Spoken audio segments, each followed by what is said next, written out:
Welcome to the One Puff Media Podcast, brought to you by The High Index, bringing you real conversations with people shaping the future of cannabis.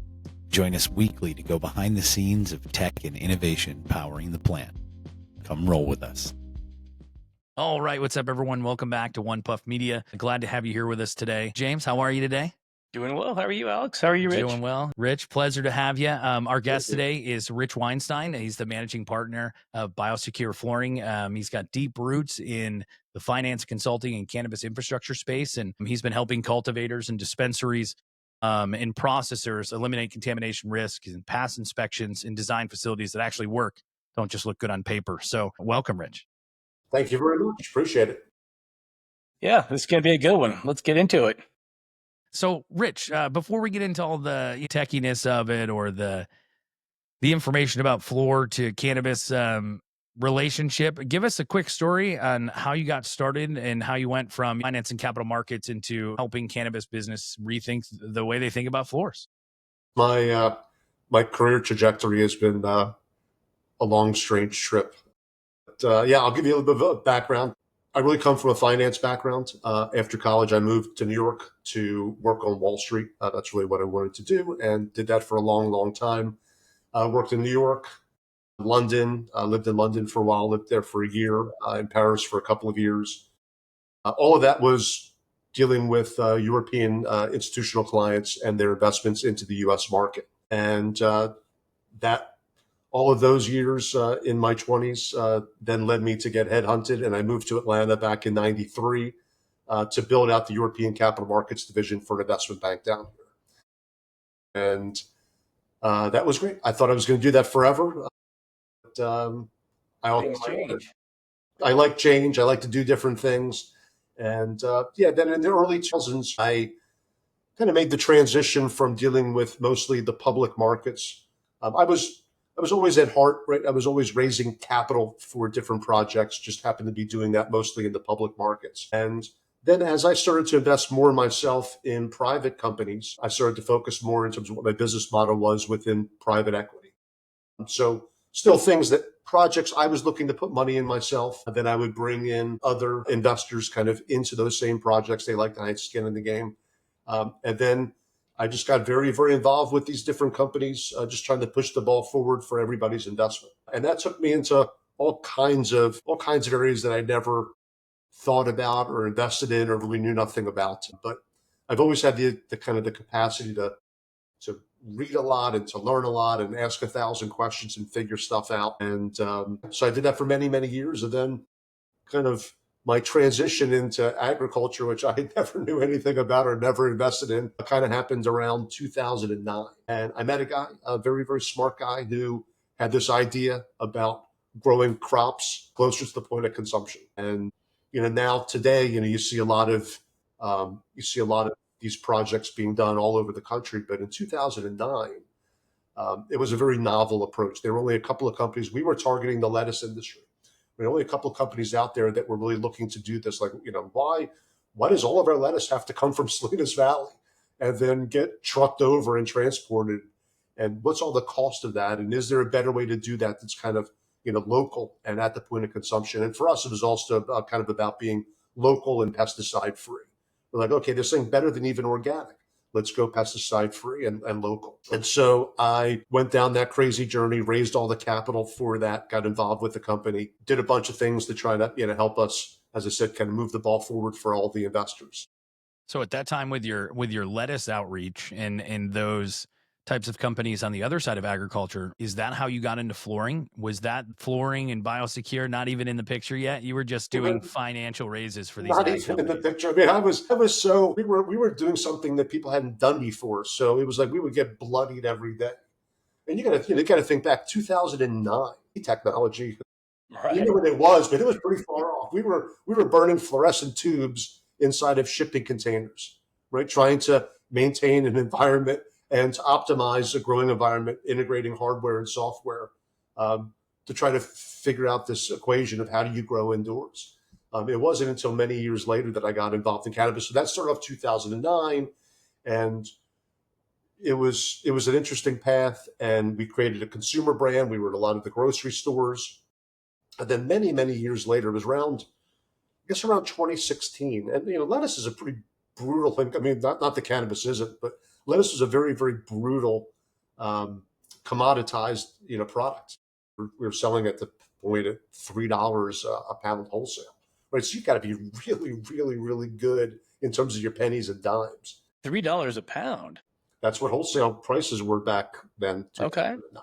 And so then it was really the kind of the big transition in how I got into the cannabis world was around 2016. We started to kind of see it wasn't just those kooky states out west that were legalizing cannabis. It started to become obvious that from a states' rights issue, this was going to be happening in more and more places. So we spent a number of years kind of redeploying that technology of how do we take what we've learned to go after cannabis as a crop, and how do we go from a shipping container to doing that in a smaller footprint of units inside of a warehouse facility. And at that point, I was still outside the company. I was working on other projects, but one of the things that I did bring to the table was an equipment finance model. It's like, okay, we're selling people multi-million dollar systems, but capital's always scarce, but it was very, very hard, even harder back then, right? Because people were so scared to invest in the sector because of the federal overhang. You had Jeff Sessions out there, making a lot of noise, and it scared a lot of people. Oh yeah. So I developed an equipment finance, kind of a leasing model that had some interesting nuances to it, and brought in private capital to help people finance these equipment purchases. And then things kind of took off, and we were doing very, very well, starting to get into additional states. And then fast forward a little bit, in early 2000, we ended up selling that company. And Congrats. It was 6 weeks before COVID happened. Oh, good timing. So that was, it was very lucky. I mean, I remember at the time I was like, this is a huge mistake. There's still so much more, but yeah. 6 weeks later, it was like, oh my God, thank God we actually did that. But then, 2020 happened, and I had a lot of free time, and I just was thinking, okay, well, what do I want to do? And I like the sector. I like cannabis. I like the people that I met. I like the mission. Right? I like the medical mission. I like the recreational mission. I like the kind of like everything that happens from a social standpoint in terms of actually legalizing cannabis.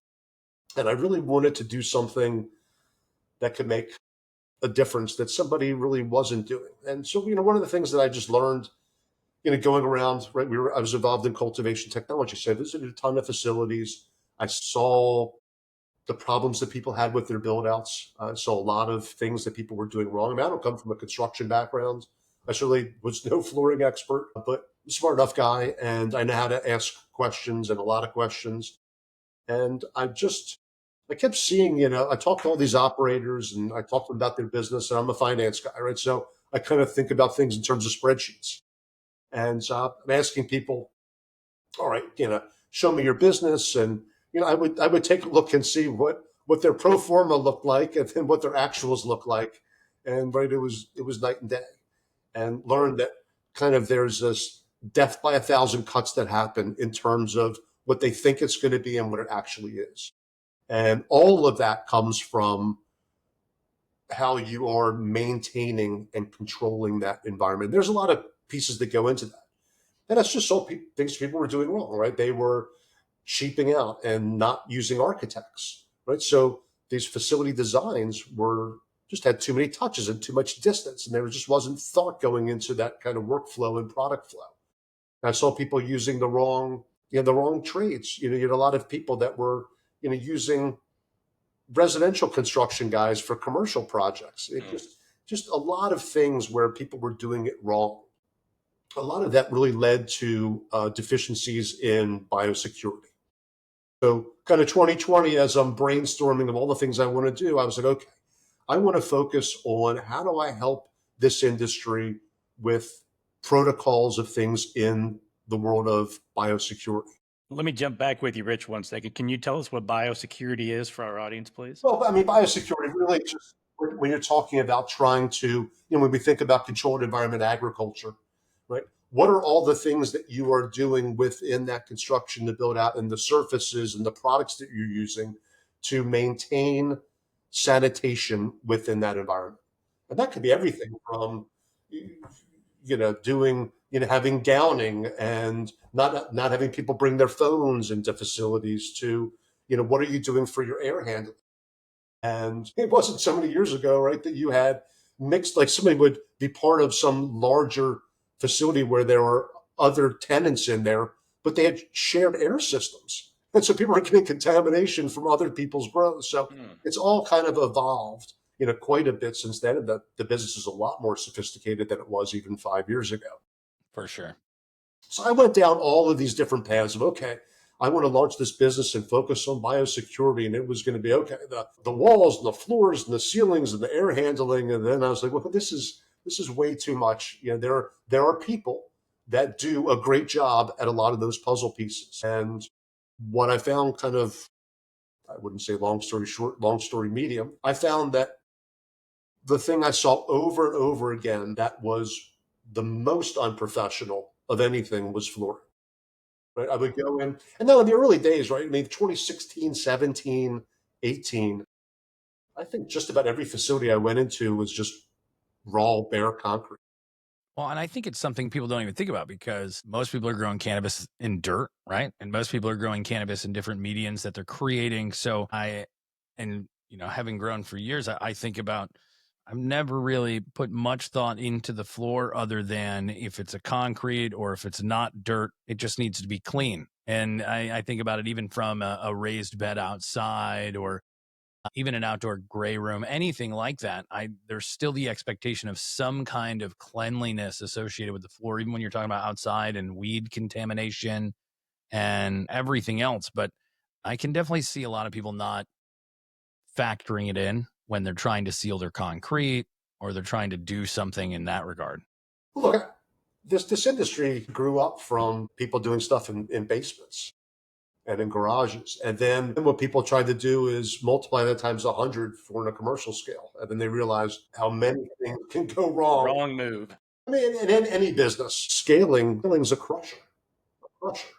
And so you have to think about things quite a bit differently. Yeah. So many people basically were growing on dirt beds or on raw floors. And, then you have a pathogen breakout, and right, all the pathogens that are bad in our industry, they're all spore formers, right? So you have a big plume, it happens, and it settles down. And what then happens is, it's not a question of, like, you're always going to have outbreaks are going to happen in any operation.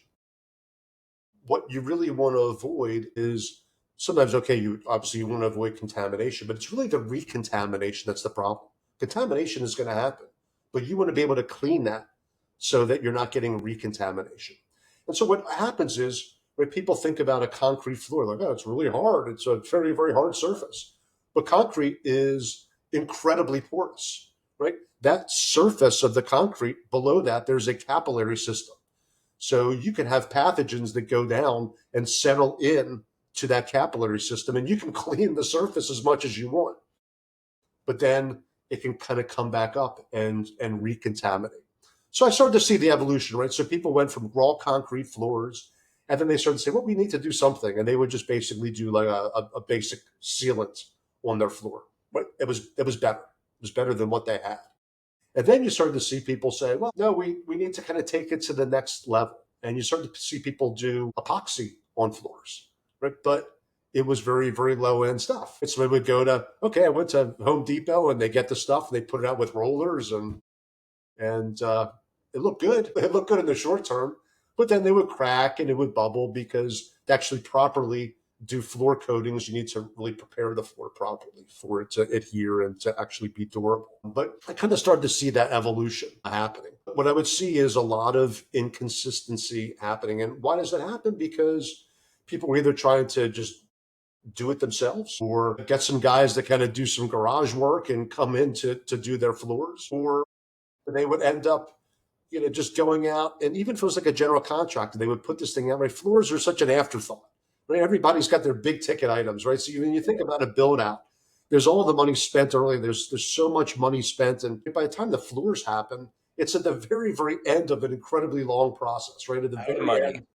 right? Flooring comes in, and then you put the equipment on the floors. As those months go on, right? It's over budget, over budget, over budget, and they get to the end, and what happens is some of those end things really get cut down and are done very, very cheaply. So really, kind of part of what I have tried to do in here is have people early on understand and elevate the conversation about why flooring matters.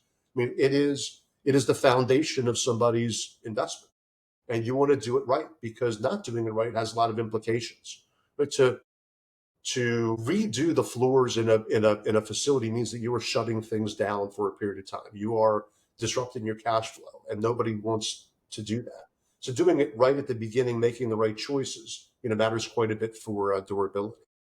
Have you ever been in a situation where you've met with someone, they're getting ready to build out a facility and you're putting forth some ideas about, this suggestion on this floor, but then you're noticing some of the other things that you mentioned about airflow and about some of the other contaminants that could be affecting the room, and address those as, hey, we can do the floor for you, but you have a major airflow issue. You don't have a closed loop system. You have contaminants coming out from everywhere. The floors will definitely help, but you have some other things that need to be addressed as well. So have you seen instances like that? And if so, like, what do you do in those instances? I have seen it, but it's actually been a while since that was an issue that I would bring up to people. I mean, it's really gotten far more sophisticated. You take a look, there's some really, really good HVAC companies out there now. And, Sure. Most projects now are bringing in engineers, right? They do the full MEP, You want to do and it right? Yeah. and architects. It wasn't very many years ago that people thought that they could do all this stuff without engineers and architects. And that's just kind of how the business was. I've seen some horror stories just going in licenses from different states, mostly adult use ones, where they got a license and now they need to make it happen. They need revenue. So what do? They usually rent a local office that's been empty, or some local facility that maybe was used for, production of something, but now it's going to be used as a cannabis one, or maybe it was an office and now it's going to be a distillate extraction lab and things like that. And I've seen it all over. I think the coolest one I saw was it used to be, this in Ohio, is an old school that got converted to a bank, and then it was bought by this processor. And it was one of the cooler facilities I've ever been in, because it is a school and also a bank. So there were like legacy pieces of it. But I can promise you that floor, that was built in, gosh, I think it was the 40s or the 30s. It was this awesome little school. And then it was a bank. And now it was this. And so you still had like cash doors coming in and out around the backside, which worked out great for them moving in their equipment, and 50-gallon totes of whatever solvent they were using at the time, and all of these things. But one thing for sure, the floors were cracked. So that kind of leads me to my next question. It makes sense in a cultivation facility, but do you do things specifically with labs as well to help them get up to a more medicinal style laboratory facility? Do you help them get up there as well? Yeah, I'll tell you. So it's a big ocean of opportunities, and I don't want to drown in all of that opportunity. It's also kind of why I've really focused on the cannabis industry. Yes, what I do, it's applicable to all types of CEA. It's applicable to medical facilities, right? Anybody that really has their eye on sanitation SOPs and sanitation protocols that really matter. But within the cannabis world, I really have not focused on dispensaries because the footprint is too small. I don't want to do a ton of projects and be running all around. I really would rather do fewer things that are larger projects. So my core focus is typically on a cultivation or integrated type of facility. That's really where just about everything that I've done has been on the cultivation side. And it's going back to what you mentioned about those buildings. The number one thing that I run into is, and we see it in every state, right? People are enamored with finding a deal on some cool old warehouse building. Oh, it's so neat, and this brick building, and it's got such character, and it's 100 years old. Yeah, that's all true. But Really cool from a stuff. biosecurity standpoint, it's a nightmare, right? It I can is. imagine. It's an open sieve. And so what it takes when people buy those buildings, that's fine. You get a deal. That's great. Your time to market is faster, right, than if somebody's going to go through, like, in a perfect world, everybody would build a brand new building. It's going to be nice and tight and secure, and everything's going to kind of be perfect. But that takes a lot more money and a lot more time, and both of those things are very, very precious commodities. So we've had, I don't know, 90% of things that I've taken a look at have been converted buildings that have what I call a legacy slab. And that legacy slab has decades of stories and abuse. And those facilities have a lot of abuse. So what's important to know is when somebody's going to get that warehouse and they're saving a lot of money, they need to reinvest that money into a lot of things. Shoring up the building envelope is everything. Yeah, it's critical. In the world of CEA, if you don't start with a secure building envelope, you've got nothing. So they do it in their ceilings, right? What we've seen the last 5 years, right? Wall panels.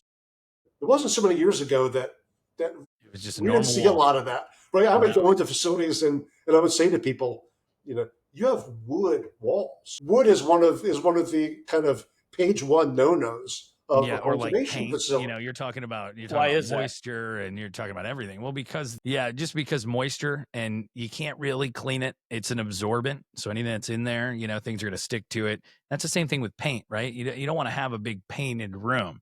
Paint chips, you got contaminants, and so there's so many things. Seamless, cleanable surfaces. Yep, it's got to be clean, and so paint's okay if it's the right kind of paint. But most people are just like Rich mentioned earlier. People are running to Home Depot, they're buying what they need, and this isn't so much the case now. I think most people now, as they get their licenses, they're reaching out to people, they're trying to find a way. But in other states, they're trying to find advocates and say, hey, we need this, and build this ecosystem of supplies and knowledge. But didn't used to be that way. And so even just, like he's saying, 10 years ago, it was like the Wild Wild West in a lot of states. 6 years ago, it was like the Wild Wild West in a lot of states. And every state comes into it and has this same instance. And it's no fault to the person who has a license, because in a lot of situations, I have a license. I can't afford to go build out a $3 million facility that I'm going to grow this into, or $8 million, or depending on where you are, that expense gets higher. And in a lot of AU states and adult and rec instances, most counties are kind of centralizing their grows, and they're kind of lumping them in as like, here, all you guys growing, you're going to be over here. And it runs into another risk of contaminants, as far as just airborne and going back to that, whether it's indoor or outdoor, all these different factors. And I remember when I first got on the ancillary side of things about 6 years ago, however long it was, I was selling directly to cultivators and manufacturers different products they would need for their facilities. So I saw nightmares. I saw a bunch of different things. I was traveling around the country and seeing different grows. In the floors, the only thing I knew at the time was people had started shifting towards more of a laboratory instance or kind of SOPs, even when it related to growing flower. And so the better facilities started wearing floor booties, their shoe booties before they went inside. They started trying to incorporate, foot baths before they went to specific grow rooms. Air screens. Air screens, sticky mats. Interesting. Things that you find in bio facilities, right? Things you find in, medicine, medical labs that are, creating pathogens and different vaccines. The standard is definitely increasing. And as you're thinking about a consumable, right, it's critical that the environment is controlled as much as it can be. So the people who can control that environment can grow the best cannabis. Now, that's not always the case, because I'm a true believer in, sun, soil, and the plant, and being able, and water, and being able to grow that. But that being said, you cannot deny the amount that you can produce, the amount of quality, just the controlled product that you can produce and predict within that environment. And once you can predict it, then you have far more viable, business model as far as your revenue streams and your product moving. But the second you have a contaminant, oh my gosh. And so, yeah, going back to it, nobody thinks about the floors. Yeah, I mean, look, it's one thing, right? When a state first launches and you've got, the limited license, the first people that build it out, right? Prices are incredibly high. It's great for those people. They get up and running.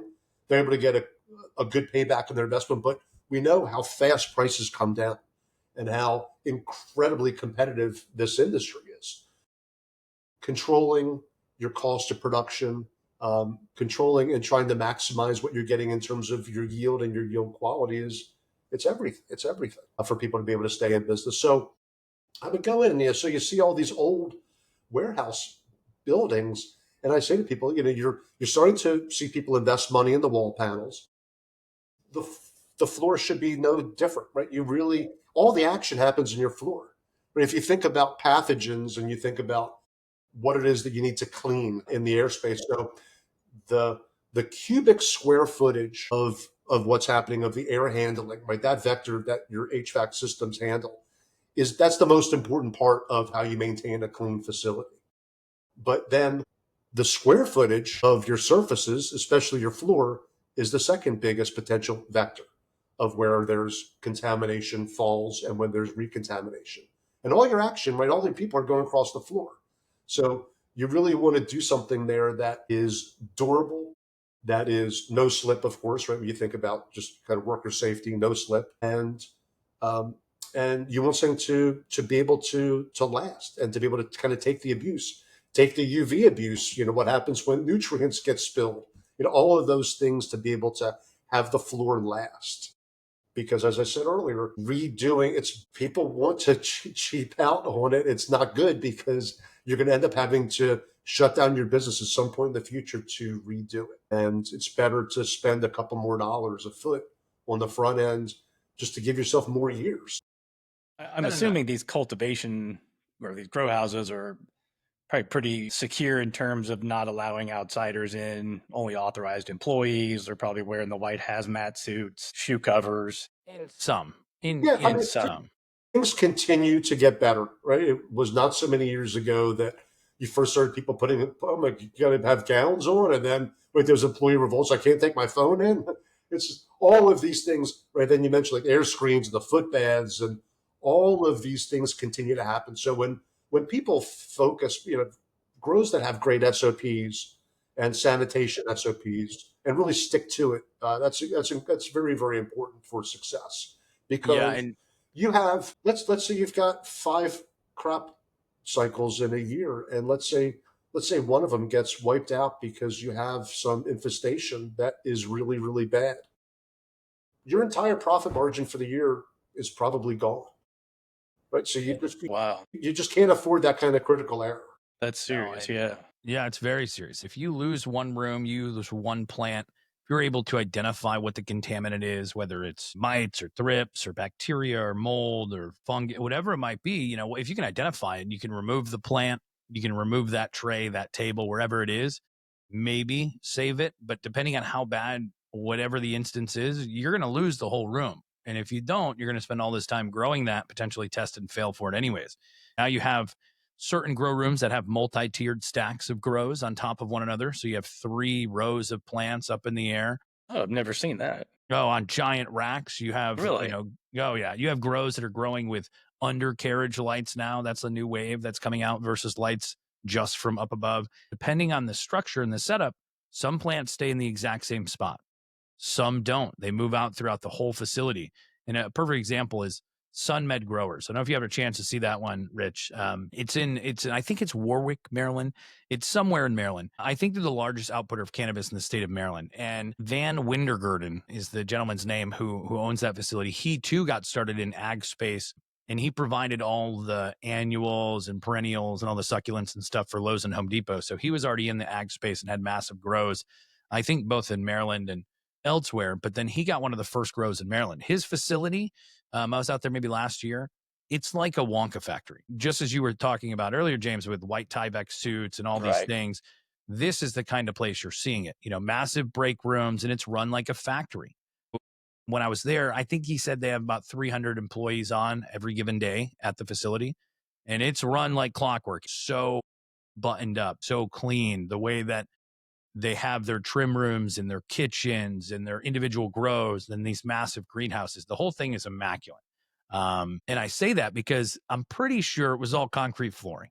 Oh, just going back to what we were talking about, the contaminants and how secure you can make it. And again, you can grow cannabis anywhere, but if you want to grow something that's predictable, that's a consumer product, like it's really critical to maintain a certain level of standard when it comes to the biosecurity of your facility. It's interesting. You said it correctly. Everybody, there's such love for the plant, and sometimes people get offended by this, but What you're really looking to have, you want to create a plant factory. It should be run like a factory with efficiency, where the plant sites, that's valuable real estate, and you want to maximize that. You want to make sure that you have as few touches as possible in the movement of plants. If somebody wants to spreadsheet their business to understand how do they maximize every piece of plant site real estate in all the different parts of the growth cycle.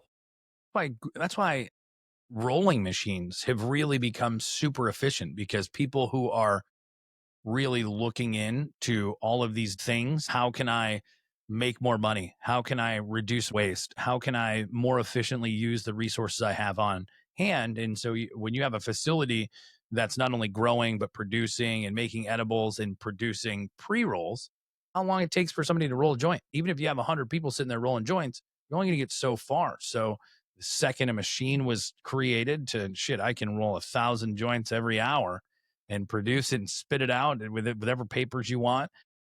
It's And just it's a big money maker. Absolutely. Yeah, I'll tell you one thing, kind of getting back to where we're talking, is when we think about this industry and we think about where it's going, it doesn't take a genius to understand where the landscape is going now.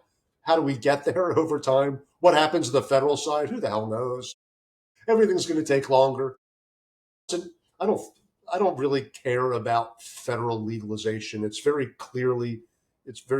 very clearly a state right thing, and I think that that's going to be the foundation of it. But hopefully, what happens is we come off of Schedule One, so that everybody who's dying on the vine from a financing standpoint, just things get better from a financing and agree a banking 100%. standpoint. But let's think about the landscape of what does it mean with more federal oversight. We've got plenty of industries to take a look at. We know exactly what that means. Take a look at other agricultural products. Take a look at food production. Think about FDA, OSHA, USDA. USDA. Like, what are these standards going to be? Now, we don't know exactly what it's going to be for cannabis, but it's going to be treated like that. So one of the things that I've tried to tell people is, if you're doing a facility build out today, think about that landscape. Think about what would it take for me to have a facility that I'm building out to be GMP compliant?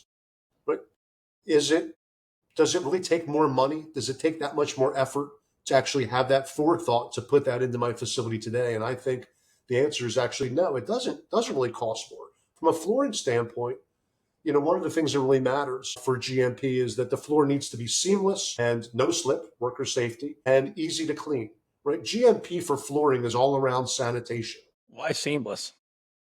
Seamless so that there's not cracks, right? You really want to, and ideally in cultivation areas, you would have the floor have some type of integral cove base right into the wall, right? You see different type of coving. Some go up 4 inches, 6 inches. You can have a cant cove, which is almost like a 2-inch, 90-degree angle. But it's See a lot of really those about black rubber ones coming up like 4 to 5 inches, right? That's what you right. see a lot. But you want to have it be something that is, in a perfect world, where you can, let's say you're mopping the floor, right? You've been into a lot of facilities, right? And think about, especially back in the day, right? One of the things I always take a look at when I go into facilities is, okay, what does it look like where the Floor wall and wall base intersect. is meeting the floor? Right, that 90-degree angle is what I very scientifically call, like, the area of gradu, and it's really nasty. So and people could be cleaning their floors, but that the linear feet there at the wall base is a huge, huge area of pathogen contamination and recontamination. So to be able to take that 90-degree angle away and create something that is like a radial curve that goes up, when you're doing your cleaning, you're not then pushing something under the wall that is going to find its way to creep itself back out. Interesting. I And would have never thought of that. Matters. especially in those instances we were talking about the new walls that are being used now. If they're just putting those in, these wall panels, which are amazing, easy to clean, relatively inexpensive, you don't have to do anything with the existing walls, or if you're converting a container, these panels are incredible. But it would be really, and what's a good word to look at it, I don't know the exact term, but it would be pretty counterintuitive if you're putting these panels on and then not doing anything with the floor. And like you mentioned, somebody's cleaning it, stuff's going to go underneath, whether it's moisture, whether it's, you're using a standard mop and you're pushing things around. I can imagine it's a very bad idea and you wouldn't even know it, right? It's really funny. I've reached out to a couple, and hopefully some people are going to watch this and they can give me a call and we can talk about it. But I've reached out to some of the wall panel manufacturers because they have a great product. But I know that they're missing an important opportunity for themselves and for their customers in terms of how their trim piece is at the floor. And there are better ways for them to do it. Not just in terms of the material that they use, but the way that it actually hits that floor junction.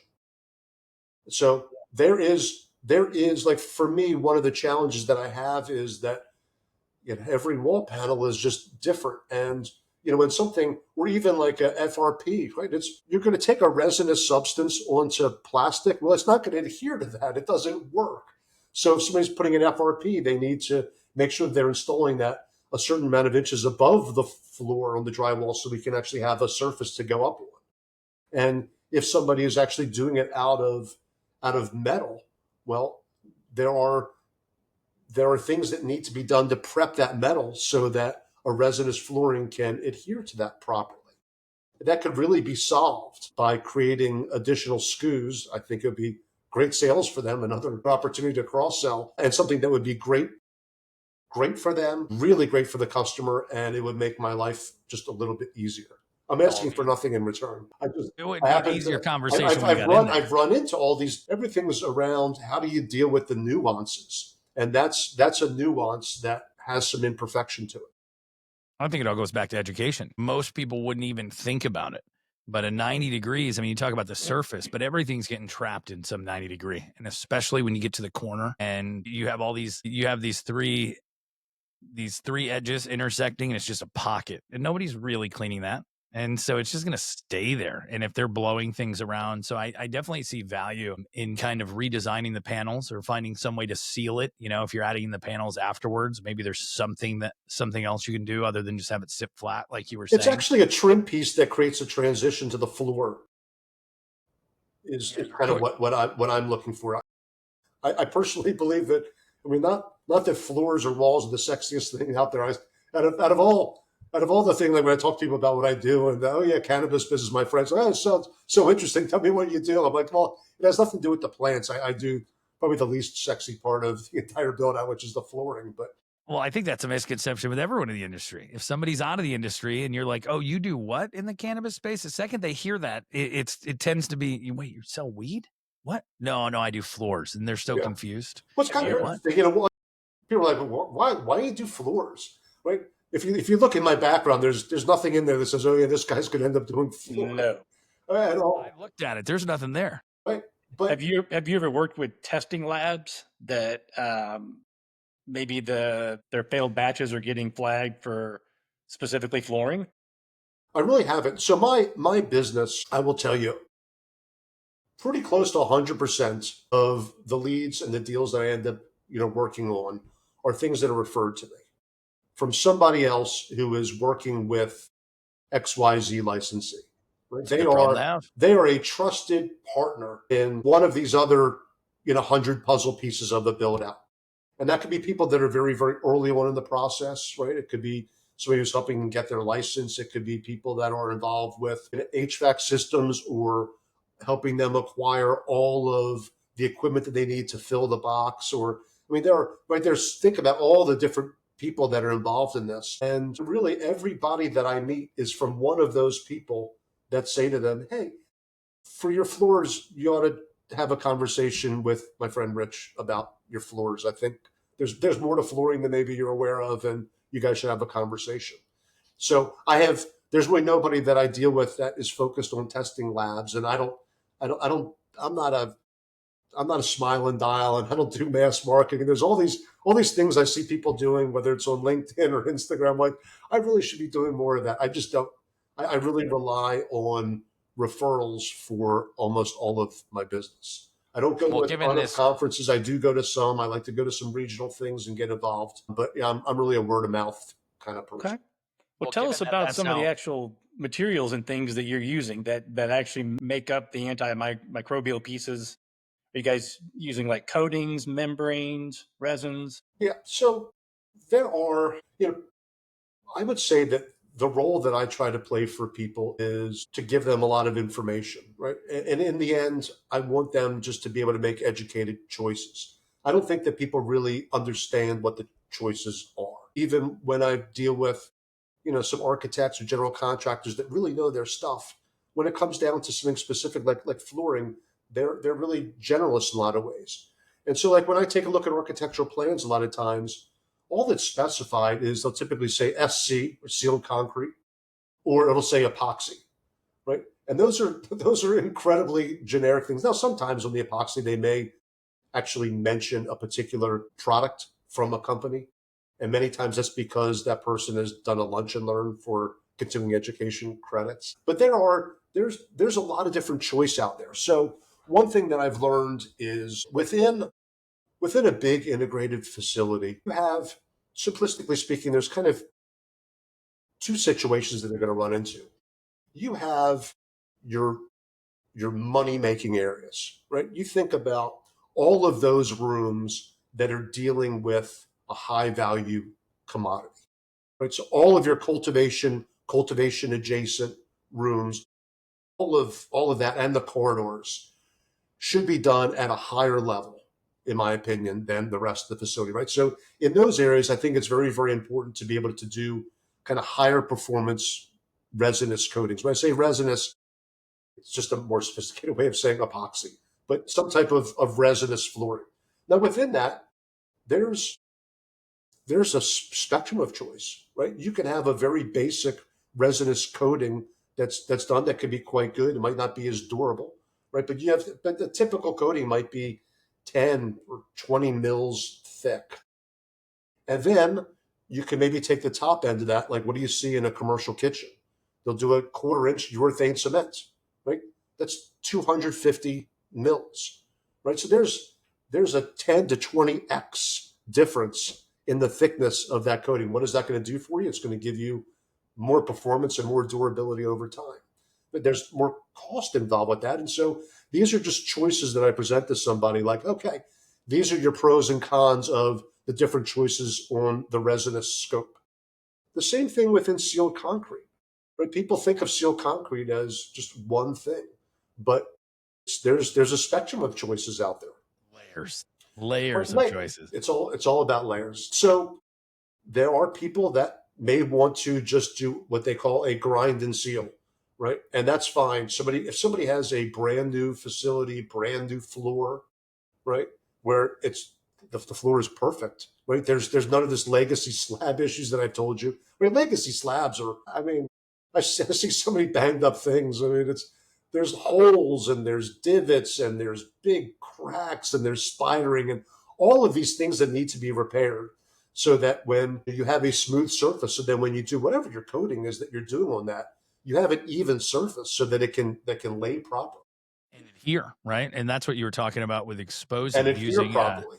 a giant diamond grinder, if you will, to re-expose the aggregate, to get it open, and then that has a bunch more cleaning stuff that goes into it after you expose it, which you mentioned earlier. You're getting a lot of things from referrals. Do you see more, these are new facilities coming in that the slab's built and you're just going to expose it and provide the correct build out, or are you also getting referrals on facilities that are, existing that people want to enhance for maybe a new portion of their build and things like that? Is there a difference in how somebody should reach out to you if they have an existing facility that they need to update, or is there a better way for somebody to reach out if, hey, I got this new license, I'm getting ready to start construction, they want to get in touch with you? We didn't mention this earlier. What is the website that people can reach you, or your phone number? Well, my phone number is 404-216-6000. It's a good number. I've had it. Easy one. Had it for a long time. I never want to get rid of it. Yeah, 404-216-6000. And they'll just reach me directly. And then my website is www.biosecure-flooring.com. But yeah, look, I want to talk to people about whatever their facility. Look, what I find is in some way, it's like part of me is like, I wish everybody built a brand new facility with brand new concrete, because it's a lot easier, right? On an older slab, it could be 60, 70% of my labor hours can be just all the repairs and the prep. And what you find in this business, and part of why I do what I do, is because I saw everybody was cutting corners, right? When you go into the facility and you see the floors, you're like, oh my God, the floor's so banged up. We spent a lot of money. Well, why is it cracking and bubbling? Well, it's because somebody cut corners, right? They cut corners on, right, and everything, right? Prep is everything. And so, but doing prep properly is very, very laborious and very expensive. So when you get the traditional, get a general contractor that puts things out to bid, and they get a couple of bids, and they're going to find a low bid, and they're going to choose that person. Well, you're going to kind of get what you pay for. And so those people who they hire, it's just kind of rando two guys in a truck that may not have any specialization, may not understand what this crop is about, or what to do properly within a cannabis facility. And they will cut corners, right? It's just human nature. They're going to cut corners because they're going to make more money. They may do one less coating layer because they make money. And the actual money that they're putting in their pocket is so small compared to the huge headache that it's going to cause for the owner that doesn't know it. They don't know it till down the road. And there's so many times when you go into facilities where the floor's cracked and bubbling. Well, because the number one thing that somebody needs to identify is that there's ground moisture and vapors, and it's going to come up and it wants to go somewhere. And so if you don't deal with that and understand that that's one of the early pillars of how you prepare a floor and the choices you make for materials and scope, it's going to fail. And it's not going to be durable. Though, most people don't know about concrete. So most people have this thought that, hey, this is a hard thing. It's hard. But the reality is the inside of it does not heal for a very long time. And concrete takes years, sometimes decades, to fully cure, depending on how there's still concrete curing on Hoover Dam as we sit here and talk today. Yeah, forever. Isn't that crazy? Yeah. I didn't know that. That's so wild. Look, I run into things. Somebody can have brand new concrete. It's okay. Somebody just put down concrete. It's a month old. Well, what you need to do on that in the prep is a product that can deal with a 99+% moisture. You may have something that is down in the upper 90s, not 99, but the other things where it's a 95+%. You want to, right? You're either going to create something that is fully breathable, right? Or you're going to create a barrier to that. And the level of barrier matters a lot, right? If somebody has a huge problem, there's a lot of moisture transmission, or it's a very, very brand new slab. The thickness, right, like a urethane cement, right, commercial kitchen grade, is the ultimate thing to kind of snuff that out so that you don't have any issues. But I really think that people don't think about the importance of dealing with moisture vapor barrier in their materials for what's coming through that slab. And especially so on a legacy slab, huge issues with that, right? Or are you going to make decisions, right? You're doing a $10+ million build out, and are you going to assume that when that building was built that there was a proper barrier that's still going to hold its strength today? I mean, that's a foolish mistake. Yeah. So those are the types of things I mentioned to somebody. Even then, going back, when you think about the sealed concrete, there are 5, simplistically speaking, 5 different levels of scope that I could do for somebody within what I would call sealed concrete. There's the very, very basic grind and seal up to things where, as I said, you're adding in more layers of protection. It's all of the layers. So I guess with that, what, besides having, if anyone who's dealing with this or getting ready to deal with this, besides, calling you directly, reaching out, what, as we wrap up here, what would you recommend that these individuals not only ask their GCs, or their architects, their engineers, whoever they're working with, what would be a good starting point for them to at least get the dialogue open about, hey, I want to get my floor secured while we're building out these rooms? What questions should they ask? And how should they start that conversation to make sure that they're really getting everything in place they need as they start their build out?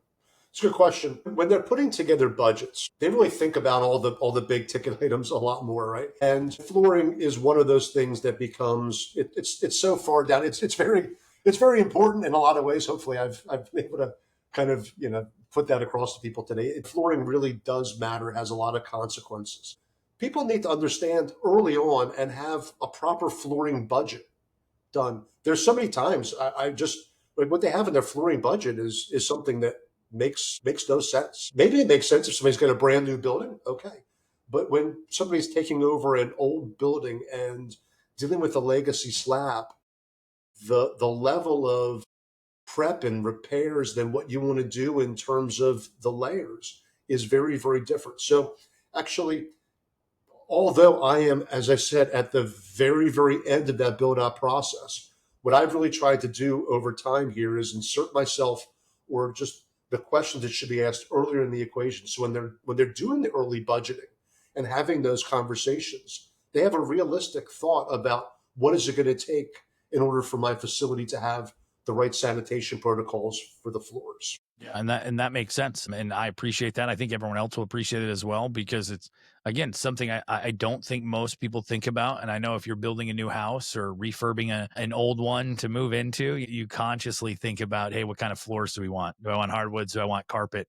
And so it becomes an action item for your individual personal build. And I think it just kind of falls to the wayside when it comes to those commercial facilities, because, like you said, if I know my facility is going to cost me $7.2 million for this cultivation facility with a little, micro extraction lab, I don't think I would have thought about a line item for something outside of concrete floors. I would just think, hey, I got a concrete floor.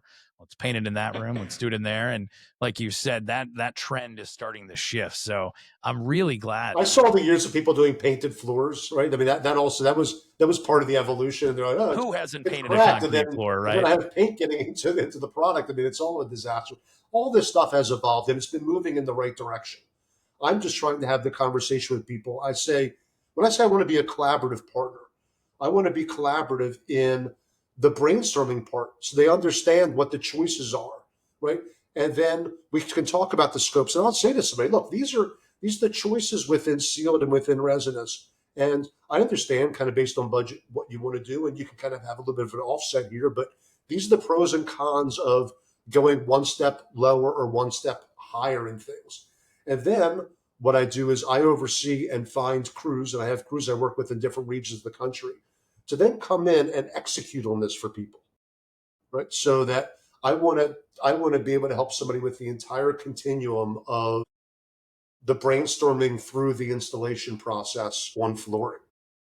So you're not just coming in and leaving. You're coming in as an expert that's going to advocate in this person's corner to make sure that from when they start in this process to when they get it done, that room is sealed from the floor up, and that they have the right SOPs in place to maintain the floors, to clean them. You do a whole kind of life cycle from, hey, we're going to help you install them, and this is in get everything in place you need, and this is also the best way to care for the floors. So you kind of basically break that all down and work with them from beginning to the end Correct. to make sure that everything is the way that it needs to be, and that the layers are aligned. The layers. Maybe that would be that would be the subline on our podcast.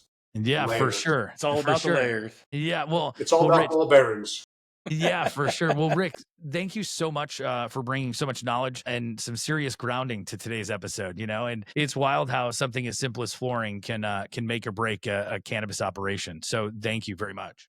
It's great. I really appreciate it, guys. This was very fun. And I'm super happy to be doing this with One Puff Media today. So I Oh, thank appreciate you. it. Yeah. It's been really awesome. Really appreciate it. And Yeah. And for all of our listeners out there, if you're building, scaling, or just wanting to be compliant, rewind this, watch it. There's a lot of hidden gems in here. Rich is very knowledgeable. Wonderful job explaining what you thank do you very in your much. company. And yeah, thank you so much. Yes, and thanks everyone for tuning in. We'll catch you next time, and we'll spotlight more of the people and the innovation pushing the cannabis forward. And until then, thank you for rolling with us.